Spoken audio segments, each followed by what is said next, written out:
First one na lumapag alinsunod sa schedule ba ng 1:30 ng hapon. Mula na iya, inihatid siya patungong Malacanang compound ng US Presidential Chopper na Marine One. Sinabayan ng isa pang chopper, tatlong Osprey ng US Air Force at isang chopper ng PSG, ang Bell 412. Ang heavily armored state car na The Beast naman ang naghatid sa kanya sa mismong palasyo, kung saan sinalubong siya ni Pangulong Noynoy Aquino at isinagawa ang welcome ceremony.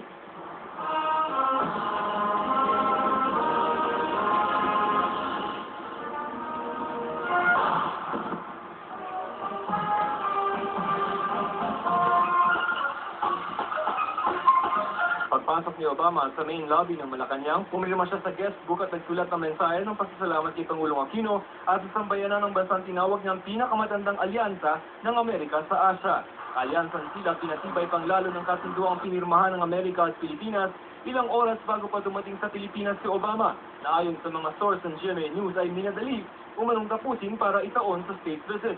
Yan ang Enhanced Defense Cooperation Agreement o EDCA na magbibigay sa US forces ng access sa mga kampo ng Armed Forces of the Philippines kung saan pwede rin magtayo ng mga pasilidad ang Amerika. We've had decades of alliance with the Philippines, but obviously in the 21st century we have to continue to update that. And the goal for this agreement is to build Philippine capacity, to engage in training, to engage in coordination, not simply to deal with issues of maritime security, but also to enhance our capabilities so that if there's a natural disaster that takes place, we're able to potentially respond more quickly. Gayunman, hindi pa itinapubliko ang buong laman nito, kaya di pa tiyak kung saan magtatayo ng mga pasilidad ang Amerika at gaano karami ang mga sundalo, gamit at sasakyang pang militar ang ipapasok nila sa bansa. Ang malinaw lamang walang ipapasok na nuclear weapons sa Pilipinas.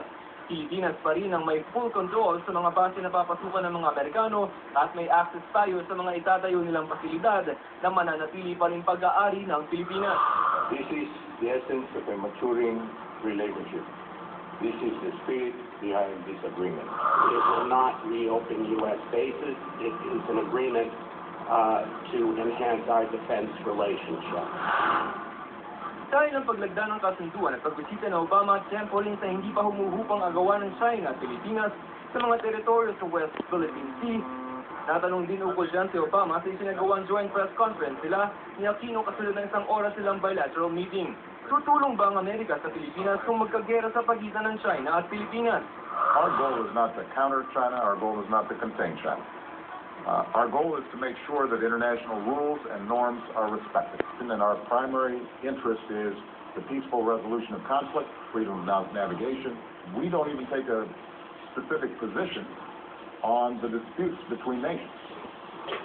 But as a matter of international law and international norms, we don't think that coercion and intimidation is the way to manage these disputes.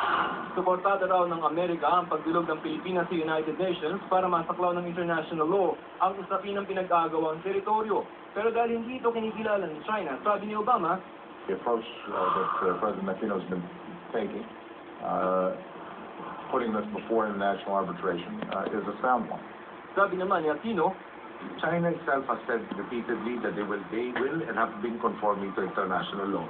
And the rest of the world is, I think, saying, we are expecting you to confirm and by actions that which you are already being addressing by words. And that is to adhere to international law. I think no country should begrudge us our rights to be able to attend to our concerns and our needs. Nagpasalamat din ang Pangulo sa tulong ng Amerika sa mga biktima ng bagyong Yolanda at naging susuporta nito sa usapang pangkapayapaan sa MILF. I reiterate formally, the Filipino people will never forget such kindness and compassion. On behalf of my countrymen, I thank the United States of America once more for being a true friend to our people. I want to thank you and the Filipino people, not only for your generous hospitality today, but for a friendship that has spanned generations. To the good health, happiness, and success of our dear friend, President Obama and his family.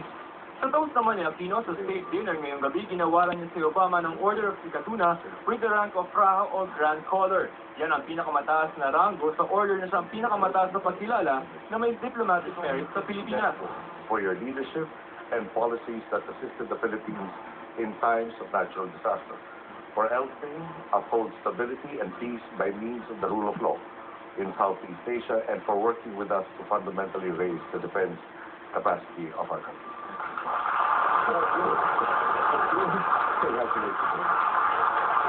Si Obama naman ibinahagi ang tila magkakaparehong interes ng Amerika at Pilipinas. There's our mutual obsession with basketball. There's our mutual admiration for Manny Pacquiao. Even if sometimes he's fighting against Americans and it doesn't turn out the way we'd like. There's our shared pride in the millions of Filipino Americans. There's one in particular I'm grateful for, Chris Comerford, our executive chef at the White House. Thanks to her, we in the White House enjoy the occasional lumpia and adobo. Sa bihis na Rizal Hall ng Malacanang, pinagsaluhan ng ilang pagkaing Pilipino tulad ng lapu-lapu na may pili nut crust, US prime rib inasal, at potserong lamang dagat na may suwahe. Dumalo sa dinner ang pinakamalalaking bangalan sa politika, tulad din ng dating Pangulong Fidel Ramos at Joseph Estrada na mayor ngayon ng Maynila. Gayon din ang mga business leader tulad ng GMA Network Incorporated Chairman and CEO Attorney Felipe L. Gozon.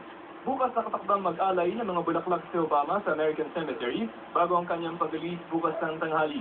Ako si Joseph Morong, ang inyong saksi.